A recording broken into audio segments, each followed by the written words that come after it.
Hello and welcome to Buffy and the Art of Story Season 6. If you love Buffy the Vampire Slayer and you love creating stories or just taking them apart to see how they work, you're at the right podcast.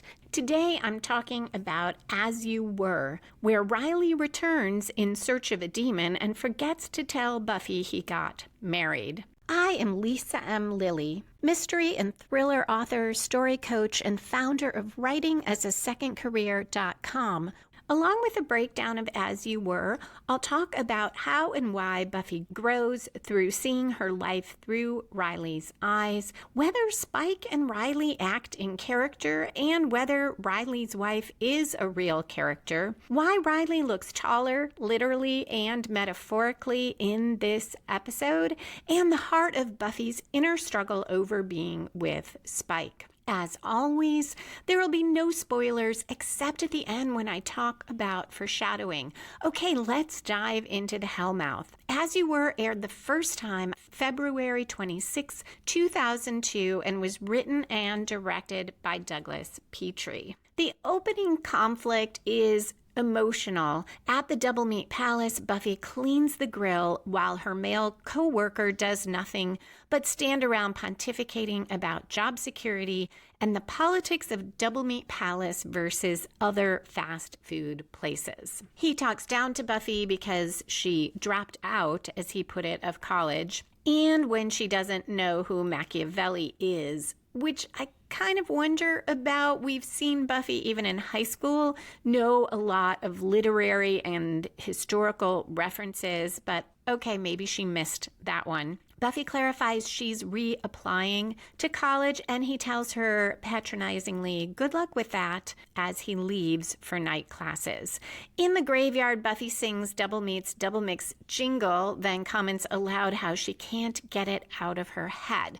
A vampire attacks. She puts aside the bag of burgers before she fights him, but the vampire stops mid-swing and says, "What's that smell? Geez, Slayer, is that you?" Buffy says, "I've been working." And he responds, "Where? In a slaughterhouse?" Buffy answers, "Double Meat Palace." And the vamp says, "Ooh, know what? Let's just call it a night. If it's all the same to you and you've been eating that stuff, I'm not so sure I want to bite you." And Buffy says, "You're dead. You smell like it. How do you get to say that I'm the one who's stinky?" He says he'll catch her next time, but she throws a steak and dusts him. Then she sniffs her coat, grabs the double meat bag she set on the tombstone, and we go to credits. We return at 3 minutes 9 seconds. It's still nighttime, and Buffy trudges up the front walk, which is partially lit from the light on the house. Spike lurks behind a tree, and he lures her away into the darkness. He wants to have sex. Buffy tells him no before he asks, but he persists. She says not here. Dawn's inside waiting for dinner, counting on Buffy, and she says, "I'm not letting her down by letting you in." This suggests, as other episodes have, that Buffy's reluctance about being with Spike, in large part, is feeling that others would be disappointed in her, and because she's spending time with him when she ought to be with Dawn. At the end, though, we'll learn that that probably is not the biggest reason. And I think it's something that Buffy needed to learn as well. Spike pulls her toward the tree into the darkness with him. He says he wants her. She wants him. He can't go inside, so maybe the time is right for her to come outside. She sighs, drops the bag, and they start kissing. The way these two vampires respond so differently to her is a great external way to show Buffy's inner conflict. The first vampire didn't even want to be near enough to her to fight her, despite knowing she's the Slayer, and attacking her, which echoes how Buffy feels about her job and her life and herself. Spike, in contrast, wants her, he desires her, he loves her, and he is not at all put off by her life as it is. This also goes to Buffy's motives for being with Spike, something that she needs to come to terms with. We're about 4.5 minutes through the episode. Usually by here we see the story spark or inciting incident that gets the main plot rolling, which raises the question of what is the main plot here. There will be a demon fighting plot. There will be a plot about Riley coming back, but all of that starts much later. So I conclude, maybe correctly, maybe not, that the main plot is Buffy resolving her feelings about Spike and about her life. So the spark probably is her decision, however mixed and reluctant, to have sex with Spike out there in the dark. I'm not that attuned to visual storytelling. I don't tend to pick up on it consciously, but in this episode, I did. There are so many contrasts with dark and light. And now the kitchen, though it's nighttime, is pretty brightly lit when Buffy enters. Dawn opens the double meat bag. The burger is smashed. Buffy says it's not an original choice for dinner, but she did make it herself just for Dawn. Dawn is apologetic, but she just can't eat another double meat burger. This too could be the spark because Buffy tried to bring Dawn dinner. She did make it herself for Dawn, but this highlights how often all she's done is make a burger at work and come home and give it to Dawn, as opposed to spending some quality time with Dawn. And it adds to the idea that while she can't change needing to work, she could change being with Spike. And that's emphasized when Willow walks in and asks Buffy if she had a rough night, which Dawn also asked her. Buffy's puzzled why they are both saying this, and Willow points out the grass stain streaks on Buffy's coat. When they ask her if the vampires got rough, Buffy says he's not getting any gentler, and then clarifies that she meant vampires in general, not any one particular one. Dawn wants to go to the Bronze with Willow. She is clearly so happy that Willow invited her, that she gets to spend time with all the friends, and they ask Buffy to go. Buffy declines. She seems tired, and she tells them to have a good time. And as they leave, she looks at the burger bag and says, somebody should. At the bar at the Bronze, Anya and Xander stress over seating charts and table arrangements for the wedding and bicker over the chips they're eating. Dawn asks how the newlyweds are, and they both snap at her. She wisely decides to join Willow instead, who asks Dawn how Mr. and Mrs. High-Strung are. And Willow goes on, when I was little, I used to spend hours imagining what my wedding to Xander would be like. And now I look at them and I just think, hee. Dawn comments how chipper Willow is and speculates it's about her and Tara being on speaking terms again. Willow agrees. She's not going to call Tara now, it's too soon, but if she did, Tara wouldn't hang up on her. And it is really nice to see Willow looking happy. We get a complete shift in the next scene because there is sad music, sounds like maybe Down on Your Luck country music playing as Buffy scrubs her coat and irons. The next morning, she wakes up on the couch. There's bright sunlight flooding in, but Buffy's not happy because she is too late to bring the garbage bags out. The sound of the garbage trucks wakes her. At 9 minutes, 8 seconds, she goes back inside the kitchen. Now it's very brightly lit with sunlight, and Dawn reminds her about trash day. Very helpful. Buffy experiences another disappointment, a more serious one. She opens a letter from the university that tells her she applied too late to re-enter. As Dawn leaves, she says she'll see Buffy tonight unless she's working, so tomorrow's cool or whenever. And she's pretty okay about this. She doesn't seem angry at Buffy anymore. She seems more like she's reassuring Buffy that it's okay. And Buffy turns to a big sink full of dishes. I know that this letter is meant to foreclose other parts of Buffy's life, to emphasize how frustrated and stuck she feels. At the same time, they didn't turn Buffy down because her record was bad. She just applied too late. She can apply again for the fall.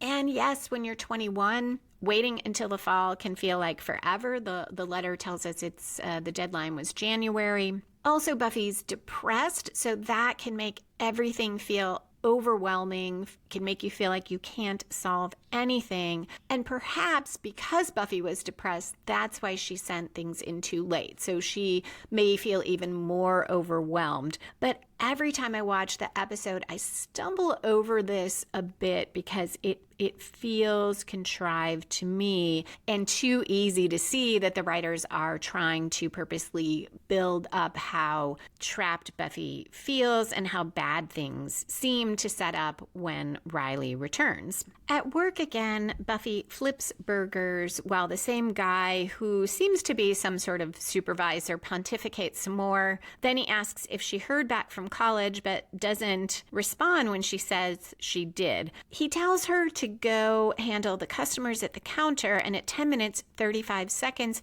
she approaches and Riley stands there in front of the register. He does not look like the Riley of old in his bland khakis or his camouflage outfits. Instead, he is in all black, very special ops and ninja-like, and we cut to a commercial.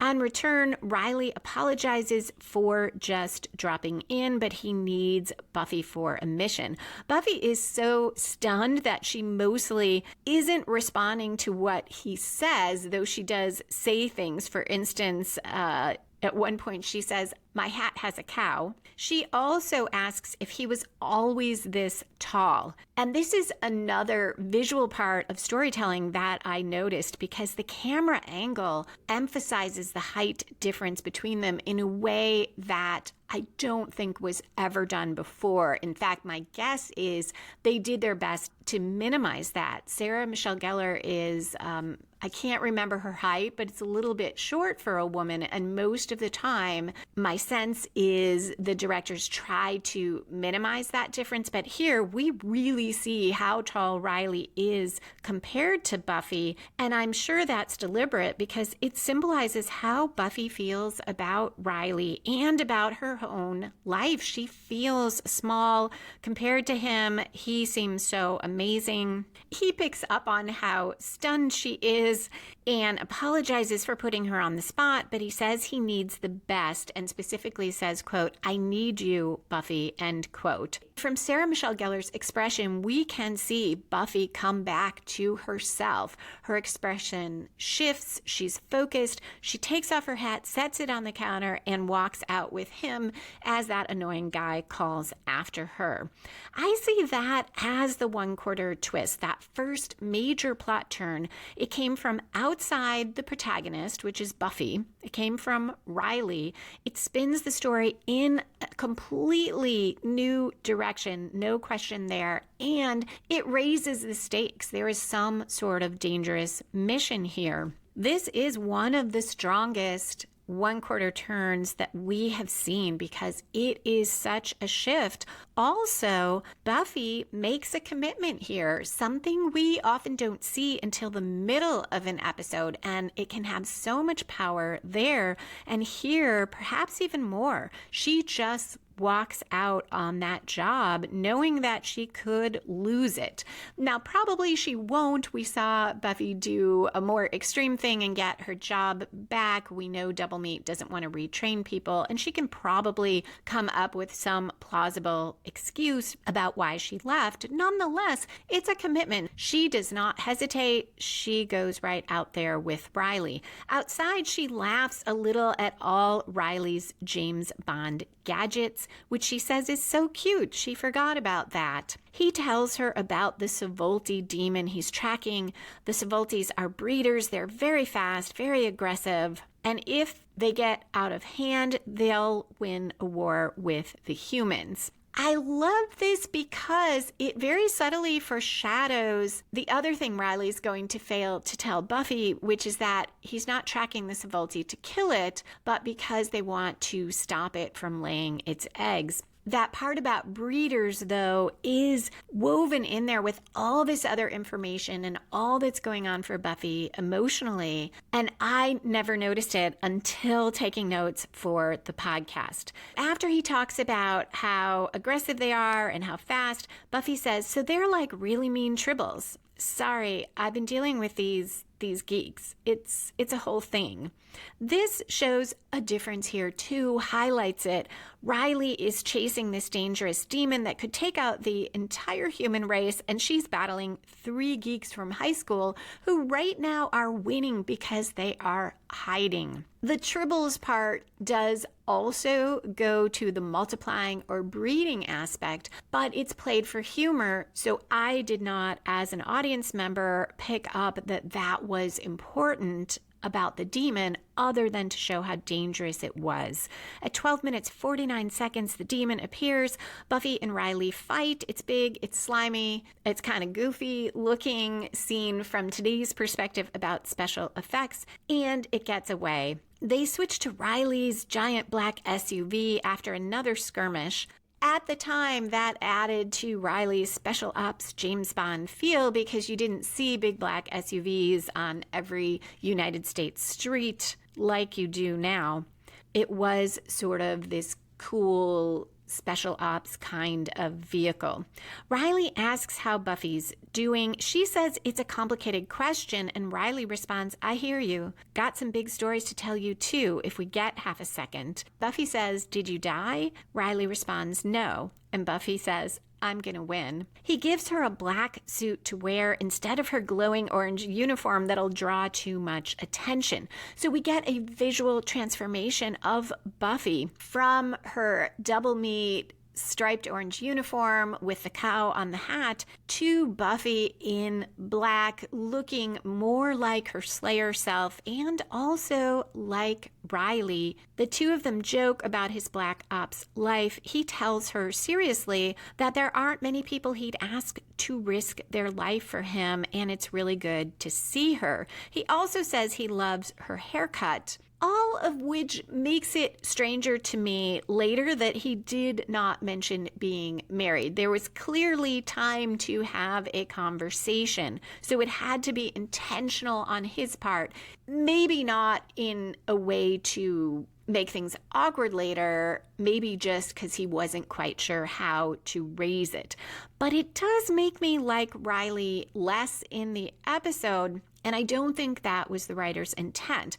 But while he's not exactly flirty with Buffy, all the admiration given their past together, for him to not mention he got married feels really wrong. Buffy certainly could take this as an opportunity to reconnect with him. Two counterpoints to that, though I'm not usually a Riley defender. For one, in his mind, Buffy left him, did not come after him. He doesn't know that she chased after the helicopter shouting his name, so it may not seem to him as if it would make much difference to tell Buffy. Also, no one is perfect, and Riley believing that could be forgiven for maybe wanting Buffy to regret letting him go, wanting Buffy to have some moments where she is seeing him as a possible partner and he's not ready to burst that bubble. Now I'll flip to the other side and then I will let that go. But even from that perspective, you'd think that over time it might have occurred to Riley that it was unrealistic to expect Buffy to shift her view of herself and their relationship in about 5 seconds that he gave her to give him a reason to stay. Buffy had been pretty clueless. She had not been all in on the relationship. And this is the first time he straight out confronted her with that. And she was supposed to make up her mind and understand all these things and sort out her feelings immediately. There weren't a lot of other options for Riley at the time, but I would have thought that a year, and we find out about 4 months of reflection, might make him think that Buffy's inability to make a snap change in everything about their relationship might not reflect how she really felt. Personally, I think it did reflect how she really felt, but the show seems to want us to believe that's not so. And to see Riley is very well adjusted now, so I would have thought it would have occurred to him. At 15 minutes, 19 seconds, The scene switches to Anya and Xander in a traffic jam. They're going to the airport to pick up Xander's uncle, and Anya has a great line. She says, "I think we died in this car on the way to the airport, and now we're stuck in hell." The two bicker and complain about Xander's family and Anya's friends and wonder why they ever thought it was a good idea to have all of them stay at Xander's and Anya's apartment before the wedding. Anya asks why Xander is defending his uncle. Xander says he hates his family and jokes that now he and Anya will create a new one, and their kids will hate Xander and Anya and repeat the cycle of sleeping on couches and aggravating one another.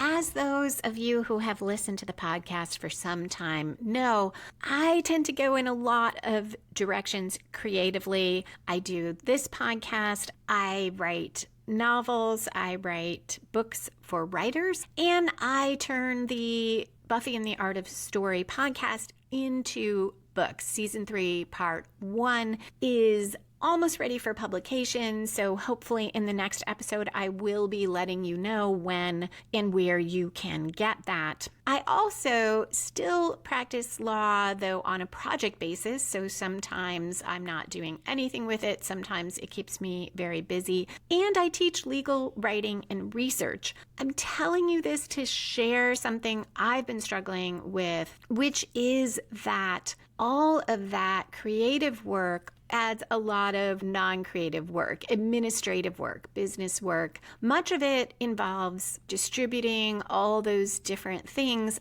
on many different websites and platforms, some of which cause me to spend time swearing at my computer and getting really frustrated. In the last couple of years, I've started to feel burnt out, and it's seeping into the creative work itself, which is not good. My whole goal in shifting around my life and not spending 55 or 60 hours a week practicing law was to enjoy all those creative pursuits. I'm not leading up to changing anything about the podcast. In fact, I plan to continue it. I have some ideas about what I could do when I finish season 7, and I'll talk about that in the next break. I'd love to get your input, but it is causing me to think about how I could narrow and focus more, which is why I'm so excited that Patreon.com now offers an option to sell digital products, including to people who aren't patrons. As some of you know, about a year and a half ago, I created a course called How to Plot Your Novel from Idea to First Draft. It is a video course. You could take it at your own pace. When I first made it available, I put it on Teachable, a great platform, but it is one much more suited to people who are going to create a whole ecosystem of courses. Eventually, I realized that was one too many things, one too many directions, so I don't foresee creating a bunch of video courses. And some changes on the platform mean that while people already enrolled still have access to the course, can keep going through it, I can't open it to new students, which left me with a conundrum. The course is really helpful to writers, people starting a novel, people revising a novel, and I want it to be available, yet I did not want to learn a whole new platform. I also wanted to be able to offer the option for people to take just whatever lectures or parts of the course they needed. You, for instance, might have tons of ideas for a novel or a screenplay. You might have picked one already, so you don't need the module on ideas. You might want to skip to the first draft part, or you might not need any more on the major plot turns, but you might want to take the lecture on the hero's journey or on the obstacle-based approach to plotting. And now each lecture is available separately for $10 each. You don't need to be a patron. If you are a patron, there are special bonuses. All patrons can take that lecture on generating ideas for free. And then any patron at the $5 and up level can take any section of the course, can take the whole course as part of your Patreon subscription. You don't have to pay anything extra. If you are not a patron or aren't at that level, I probably shouldn't encourage this, but you could join for a month or two at $5 a month and take whatever you want to of the course and then stop your subscription. I don't have a problem with you doing that. I want the course to be available to whoever would find it helpful. One last note on that, if you are interested in the course, I would head over there and check it out now. I believe this is still a beta feature on Patreon, so I'm not sure if it's going to be available indefinitely. I'm recording this in August 2023. It's Patreon, patreon.com/Lisa M. Lilly, Lisa, M as in Marie, LILLY/shop to get that course.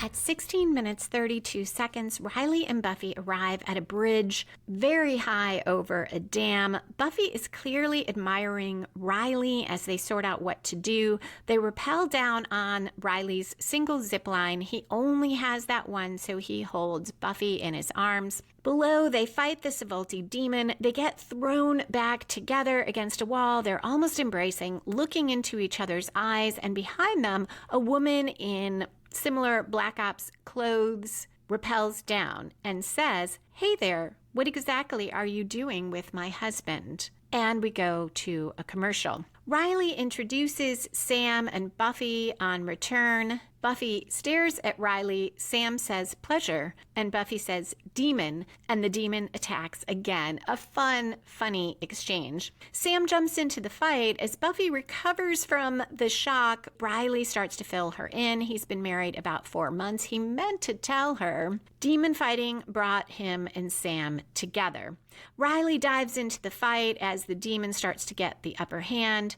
After a moment, Buffy does too. She grabs the demon from behind and snaps its neck. At 20 minutes, 14 seconds, Buffy says, "Call this a wedding gift." Sam and Riley, though, are not thrilled. Sam correctly assumes that Mr. Can-Do failed to fill the Slayer in on the objective. That's when Buffy realizes that Sam is Riley's boss. Having Sam be Riley's supervisor or boss seems to be meant to show the audience and Buffy that their relationship did not fail because Riley couldn't deal with a woman stronger than him or a woman who was in charge. So the relationship failed entirely because of Buffy, and Riley really had no problem with her being the Slayer. As Sam slits open the demon, she explains that they were trying to track the demon, not kill it, and she discovers to her disappointment that the demon has already spawned. So we've got the payoff of those references to the demon being a breeder.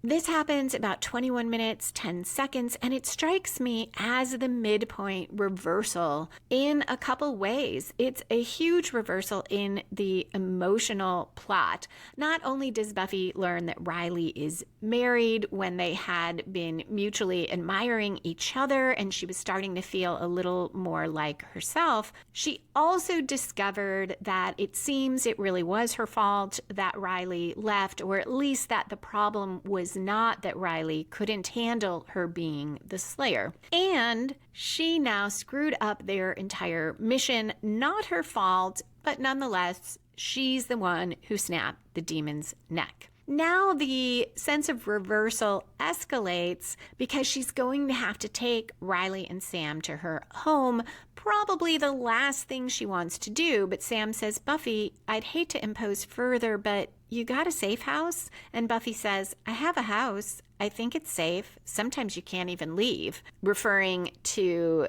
older and far away. At the house, Buffy apologizes for the mess and picks up a few things lying around as they enter. This portrait of Riley feels like a bit of a retcon, particularly his relationship with Sam, because while I do think it was pretty clear the writers saw Riley as the one who got away, saw Riley, at least some of the writers, saw him as the good boyfriend that Buffy should have stayed with. They also wrote quite a bit suggesting that Riley did struggle with Buffy being the Slayer, particularly once he wasn't in the initiative anymore, or maybe solely once he wasn't in the initiative anymore. And they never quite dealt with that identity issue for Riley. So stressing that Sam is his boss and he's fine with that leaves out that identity aspect. Perhaps I'm being unfair, though, because we do see, yes, Riley's happy now, but he is a soldier again, and he's definitely important in this world. He's doing the work he loves, which he'll say later, and he couldn't have that with Buffy. He couldn't be in the military and be with Buffy day to day. He couldn't demon hunt the same way he can with Sam, where he has access to all his gadgets and the support of a team while being with Buffy. So maybe that is the writers saying, yes, it had to be the whole package. It wasn't that Riley couldn't handle Buffy being stronger, but he couldn't handle not being able to contribute the same way. I'm really curious how you see that. If that is coming through, then Riley is consistent and it's not a retcon.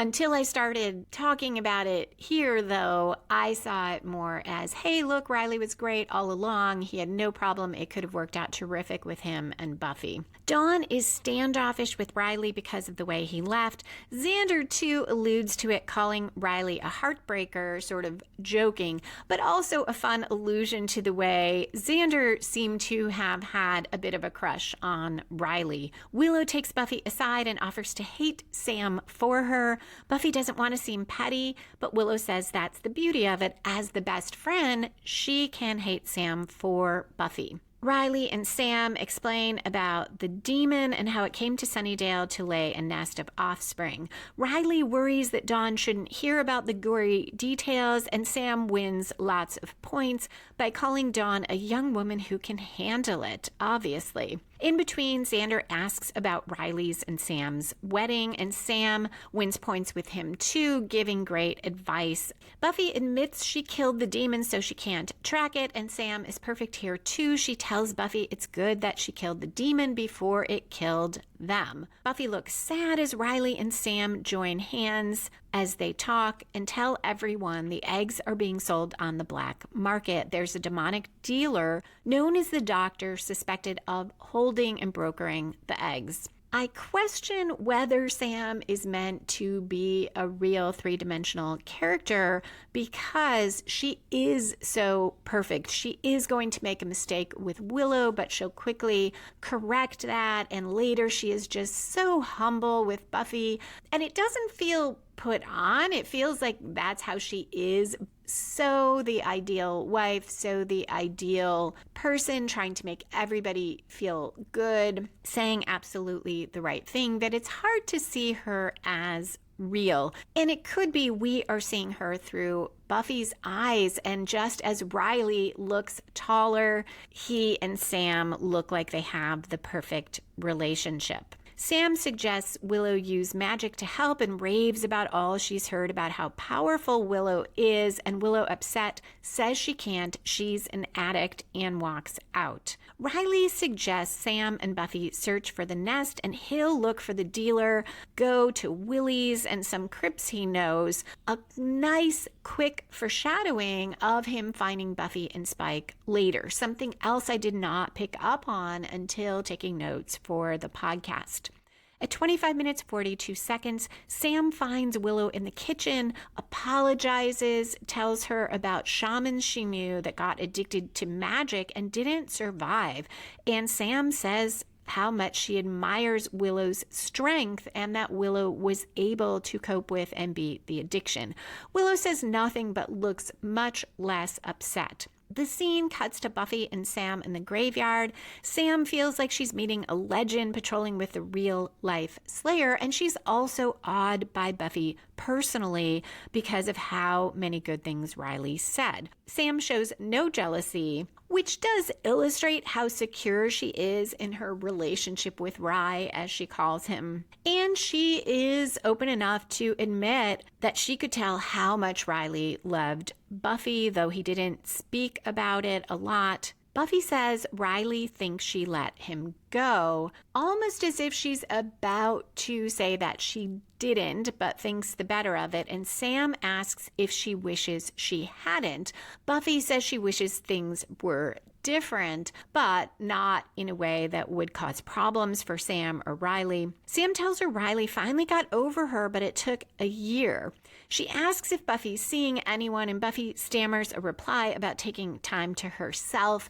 And it reminded me, even in regular circumstances, how much I hated that question when I wasn't seeing anyone, because it just seemed to encompass so much of you need to explain yourself if you're not with someone. And that is, for those of you who aren't there yet, one of the wonderful, wonderful things about getting into your late 40s and into your 50s is people kind of stop making such a big deal about that, or about whether you have kids. It's a nice part of that phase of life. It's interesting that Sam makes everyone feel good about themselves except for Buffy. And it's not that she's doing anything different with Buffy. It's that nothing is going to make Buffy feel good right now. The more of a great person Sam seems to be, the worse Buffy feels about her life. At 28 minutes, 33 seconds, Buffy suggests they split up. Sam apologizes for slowing down the Slayer. Buffy insists it's not that. She just has an informant who might be twitchy if anyone else comes with her. She looks very sad when Sam tells her not to worry about her and Rye. They're good, and goes off to find Riley. At 29 minutes, 3 seconds, Buffy storms into Spike's crypt. She wants information. She asks about the doctor, tells him what's going on, and Spike asks if the clock's ticking. Buffy says, whatever the doctor's doing, it'll be soon, and Spike says soon, but not now. Buffy responds, tell me you love me. And Spike says, I love you. You know I do. And Buffy says, tell me you want me. He says, I always want you. In point of fact, and Buffy says, shut up. This leads to sex. And after, Buffy and Spike lie naked under a blanket on a crypt. And I looked up types of crypts, and there is one that is called the side-by-side crypt, where two people can be buried, and it looks like that kind of crypt because there's room for the two of them, but I don't think it is a bed. It's hard to see because this is another scene that is very dark in terms of the lighting, and all the scenes with Spike are like that. At 30 minutes, 30 seconds, Riley storms in. Spike gloats about being with Buffy. He refers to her as his bint. He repeats what he said to Riley in the past about the girl needs a little monster in her man, but Riley says that's not why he's there, and he calls Spike doctor. And we cut to a commercial. On return from the commercial, Buffy, shocked, gets dressed. Riley demands to know where the eggs are after Spike comments on how the last time he saw Riley was getting his blood sucked. Spike denies everything about being the doctor. Riley punches Spike. And I have another characterization question, which is Spike in character? In season 5, he always had respect for Buffy from the beginning, from the first episode in season 2 where he appeared. He respected Buffy and admired her, and in season 5 and 6, it seems clear he loves Buffy. The show doesn't seem to dispute that, but Buffy questions whether he can really love her, but the show seems to tell us he does. So while I buy completely him being petty and sarcastic with Riley, that is very Spike, to say the monster in her man thing again, I don't quite buy calling Buffy a bint. and the almost nasty way that he talks about her. I know this is trying to show how wonderful, fabulous Riley is, and he was the one who got away, and how sleazy and gross Spike is because he's a vampire. But it felt like twisting Spike to make it so obvious when it's already obvious. I don't think that's necessary. Having Spike turn out to be the doctor, having him deny it, having him be sarcastic with Riley, having Riley see Buffy with Spike when back in the Riley days that would have appalled her is enough. I don't think we needed it. Making Spike be mean about Buffy in that way feels off. I see all of this as the three-quarter turn. It grows out of the reversal at the midpoint. Buffy realizing that Riley is married. She lost her chance with him. Buffy making the mistake with the demon. And now Riley, who is so good at what he does and is on a mission, finds her with Spike. It also grows out of her commitment at that one-quarter turn to go with Riley.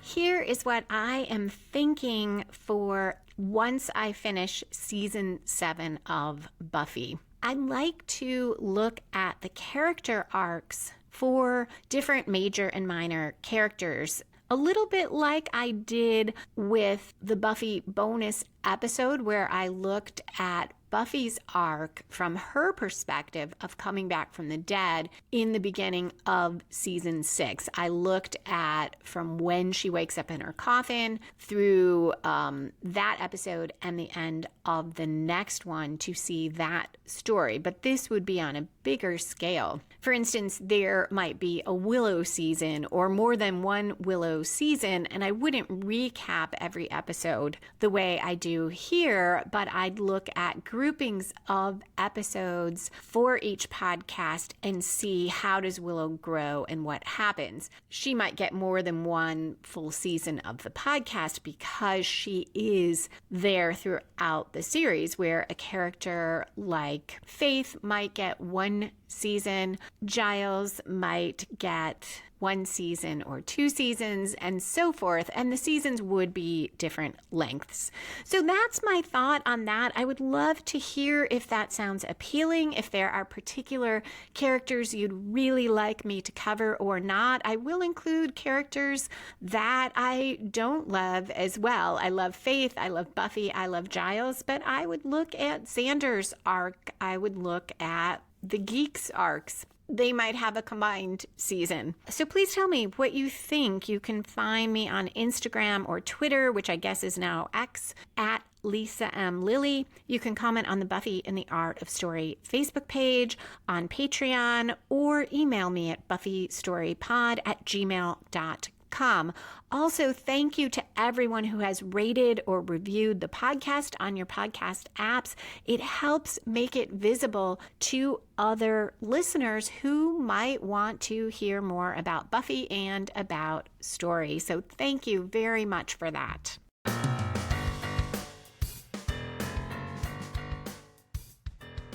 Buffy insists Spike can't be involved. He's not that organized. It's Spike. And at 32 minutes, 31 seconds, Riley says, right, deadly, immoral, opportunistic, or did you forget? And that might really be the turn, because it reminds Buffy how she thought of Spike back a couple seasons ago.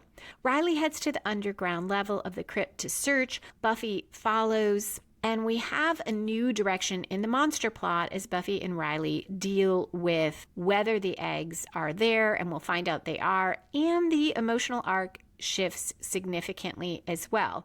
Buffy and Riley see the eggs everywhere. Spike joins them, says he can explain, but Riley tells him he screwed up. He didn't refrigerate the eggs and he should have. Buffy punches Spike and tells him no more games. And now I find him to be very authentic and Spike-like, because he gets angry and hurt and says, games, that's a fine thing for her to say, because all she does is play with him, and she makes up the rules as she pleases, changes them when she wants. Riley says, "Can you shut him up?" And Buffy responds, "Not so far." Spike leaves as the eggs start hatching. They are tons of bug-like little demons who are very fast, and you can't possibly kill them one by one.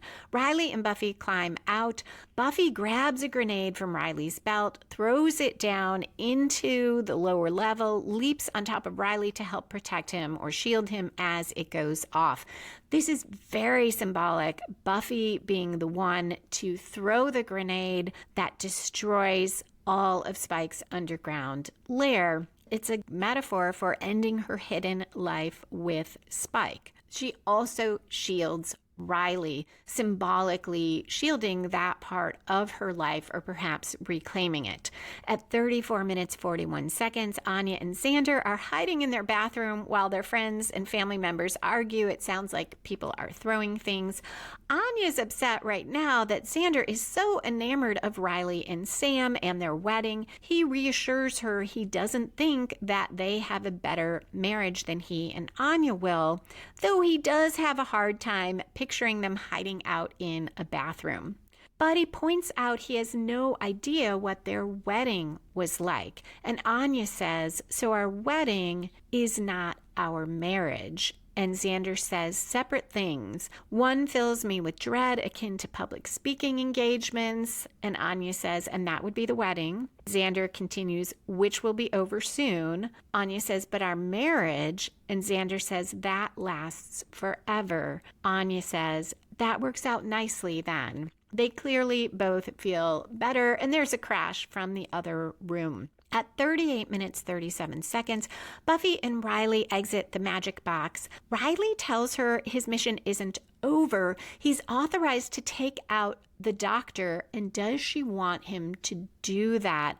And Buffy says, "How can you ask me? I'm sleeping with him. I'm sleeping with Spike." Riley says, "Yeah, I had actually noticed that." This is a big moment for Buffy because it's the first time she says it. With Tara, she says enough that Tara infers it and she confirms it later, but I'm pretty sure she never says those words, and here she does. Buffy asks Riley if he waited to come see her for when his life was perfect and hers was awful. And I think we can all identify with that.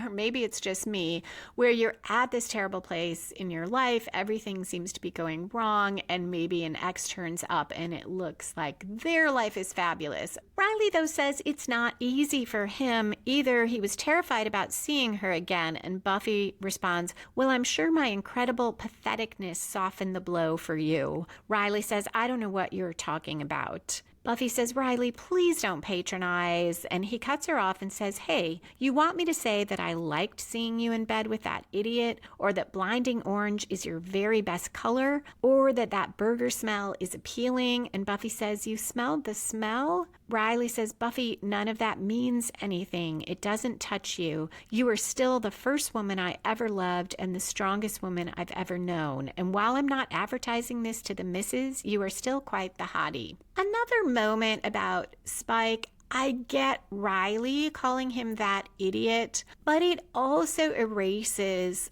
all the growth Spike had and all the things he did that showed a real dedication to not just Buffy, but to trying to change. He stood up to Glory, he protected Dawn, and he kept fighting with the Scoobies while Buffy was gone. And that's an ongoing tension. I've obviously mentioned it before, but I think it shows the writer's struggle when you're trying to tell one story. And here we are trying to tell the story of Riley representing all the good things in Buffy's life, coming back and seeing all the things that she is so desperately unhappy about. So in the process, you can't also deal with all the growth Spike has had. And it makes sense. Riley does not know about most of that. It happened after he left.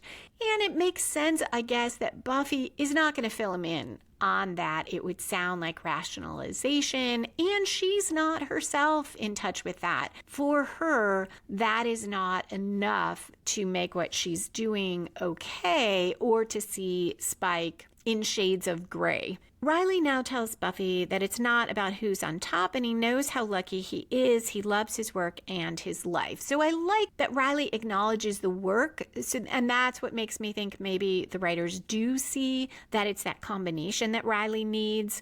After he says that about the wife, Buffy says, I know, I kind of love her too. So again, perfect Sam. And Riley ends with, the wheel never stops turning, Buffy. You're up, you're down, doesn't change what you are, and you are a hell of a woman. So here I do like Riley. This is the perfect thing to say. That is how life is. There is up, there is down, there are those bad times. It doesn't mean that things will never change for Buffy. Buffy starts to tell Riley that night, and we think she's going to tell him she didn't really leave him. But she shifts and says she never got the chance to tell him how sorry she was about what happened between them, and he says she never has to. I love that Buffy makes this choice. I see it as her knowing that it won't help anything for Riley to know that she did run after him. There's nothing to be gained for either of them by telling him that. I'm not sure where the climax is in this episode, because our climax is our opposing forces having their final confrontation and resolving the conflict. For Buffy's emotional plot, which is more about her versus herself, you could see the climax as that moment when she took that grenade and threw it down and trashed the underground part of Spike's crypt. But I feel like that was in the heat of the moment, and Buffy needs that last moment with Spike. She needs to make it clear to him too. Otherwise, we don't know for sure that Buffy won't slide back into that relationship, and she doesn't know it. So I think the climax comes at the very end. The climax of the demon fighting plot already happened with overcoming those little baby demons, which makes them sound cute, and they were not. And we have, in a way, falling action before the climax. Falling action from Buffy really has made a decision probably already about Spike, and the falling action is this conversation with Riley. And the subplots also are resolved here, which is what often happens in falling action, because Sam and the others exit the shop. They're all still talking about the wedding.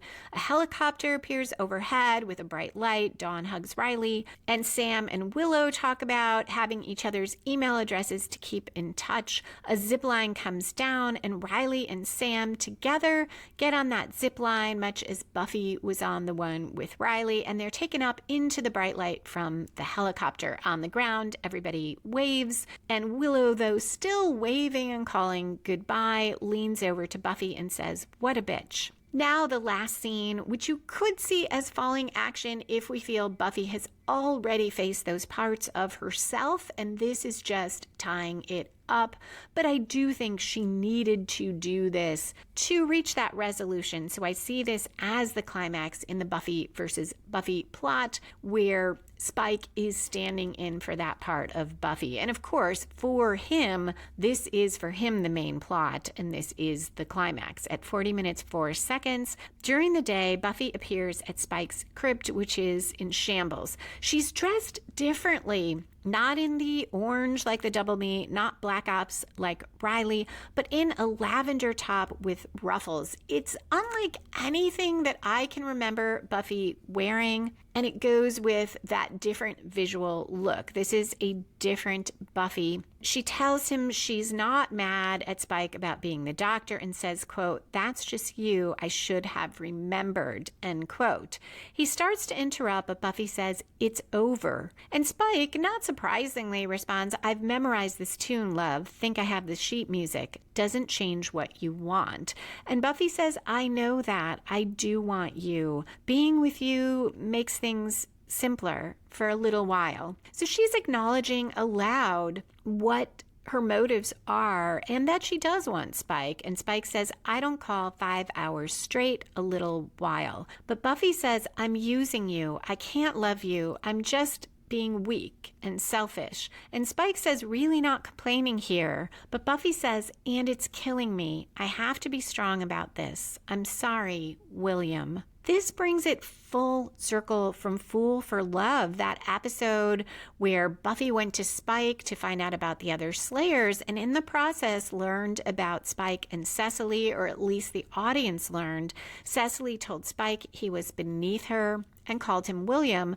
Buffy reiterated the words about Spike being beneath her in that episode at the end, but now she is showing him respect. And she's acknowledging the human part of him, the part of him that does love her. So she's not denying. In the past, she denied that she wanted him, even though clearly she did.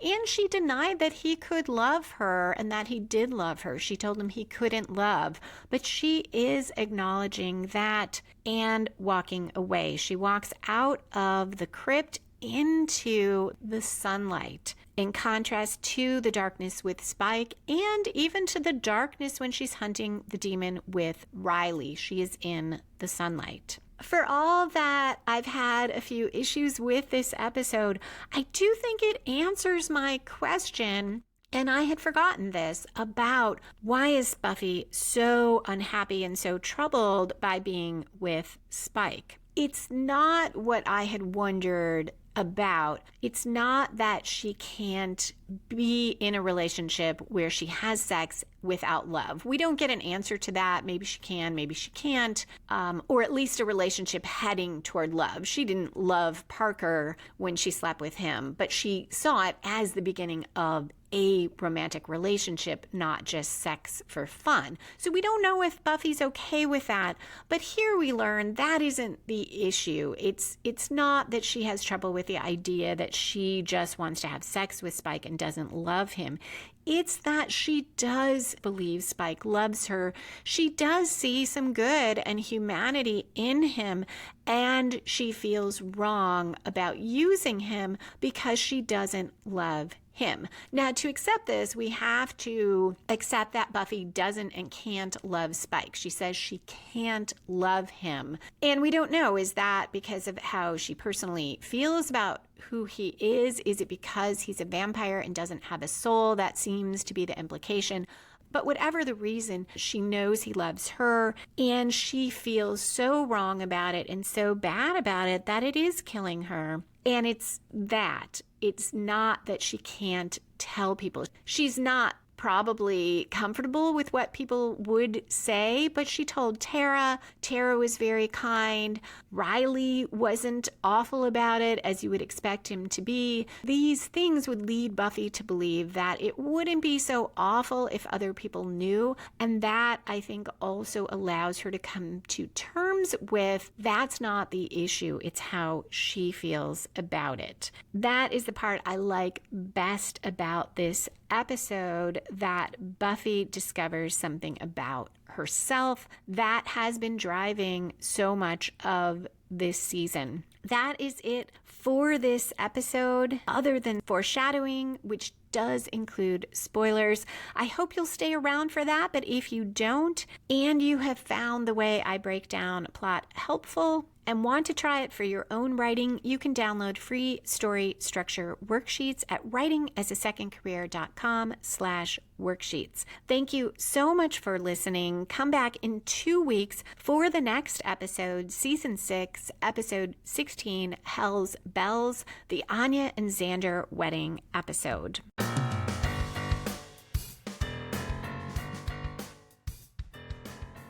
Though Xander eventually calms down in As You Were about the wedding, his offhanded joke about creating a new family and repeating the cycle returns in Hell's Bells. This is a huge fear Xander has. And while he says here that the wedding fills him with dread and implies that he doesn't feel that way about the marriage, what he actually says is the marriage is forever. And we'll find out that there is a ton of fear in Xander about that. He is afraid he'll repeat the cycle and become the equivalent of his father, that he'll be horrible to Anya. And we see the father being awful to his wife. And most of what we've seen about Xander's family life or heard about it, yes, there are the references to his parents. He's clearly not close with either of them. At one point, he calls and has to tell his mom who it is. But the more direct things we see and hear are about his father. In the dream sequence in Restless, it's his father who is coming down the stairs and who rips his heart out. I really like the foreshadowing because it leads us to believe that the wedding will be perhaps challenging, but that's the issue. That's what is freaking Xander out, not the idea of getting married. But when you look back, knowing that he's going to leave Anya at the altar, the seeds are here. Riley calling Buffy a hell of a woman, something else I never noticed before, but he says those words that Spike says at the end of the series. I think it's the second to last episode. He calls Buffy a hell of a woman. I never realized that Riley said this. Not sure if that is intentional, if there's supposed to be resonance there, if it's a way to show Spike's growth at the end, that he is more Riley-like in the way he talks to Buffy or talks about Buffy. He's not that same guy who calls her a bint. I'll talk about that when we get there, but I do like this idea that if we are going to accept that Spike would be this way about Buffy, that shows more growth for him. As You Were also foreshadows Willow and Tara reconnecting, and this is done so well. Willow's happiness that if she called, Tara wouldn't hang up on her, combined with her maturity in knowing it's a little too soon for that, does such a great job of laying the groundwork for the two of them getting together again. Finally, Buffy ending things with Spike and walking into the sunlight foreshadows her being in at least a slightly better place in Hell's Bells. Spike also is more what I think of as in character in that episode. He is petty, he is jealous, he doesn't want to accept that Buffy really ended things. He brings a vampire date to try to make her jealous. But they have a very nice conversation about it, and Spike is pretty mature emotionally. Now, he will zigzag away from that again, but in that particular episode, they have some good moments that also tell us from Buffy's perspective, at least, she really meant it, and it really is over. That is it for the foreshadowing and spoilers and for the episode. Thank you again for listening, and a special thank you to patrons who support the show. I hope you will take advantage of the bonus content and the course sections if that interests you. Come back in 2 weeks for Season 6, Episode 16, Hell's Bells, where Xander leaves Anya at the altar and Anya's wedding vows break my heart. You can find back episodes of the Buffy and the Art of Story podcast on YouTube or at lisalilly.com, where you can also find my mysteries and thrillers and the Buffy and the Art of Story books. If you'd like to connect or share your thoughts about Buffy, you can find me on Twitter or Instagram at Lisa M. Lilly. That's Lisa, M as in Marie, Lilly. Or email me at buffystorypod@gmail.com. Music for this episode was written and performed by Robert Newcastle. Buffy and the Art of Story is a production of Spiny Woman, LLC. Copyright 2023. All rights reserved.